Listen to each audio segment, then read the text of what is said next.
2025 आता तर संपले.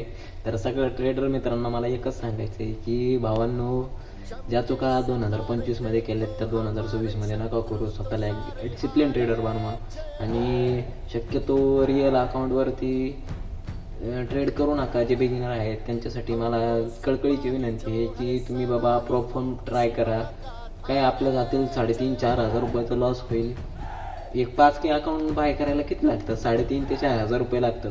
पण ते जर रिअल अकाउंटवर असतील आणि ते जर वाईप आउट जर झालं तर मग काय करणार? त्यासाठी चॅलेंज घ्या, ॲक्सेप्ट करा, स्वतःला डिसिप्लिन बनवा. तुम्ही चॅलेंज घेतला तर स्वतःमध्ये तुम्हाला त्या ज्या लिमिट असतात, त्यांच्या ज्या लिमिटेशन्स असतील, जे की फेज 1 फेज 2 जे पास करायला तुम्हाला जे प्रॉफिट करावं लागतो 8% 5%, तर तुम्ही त्यानुसार तुम्हाला ते स्वतःला तुम्ही डिसिप्लिन बनवता.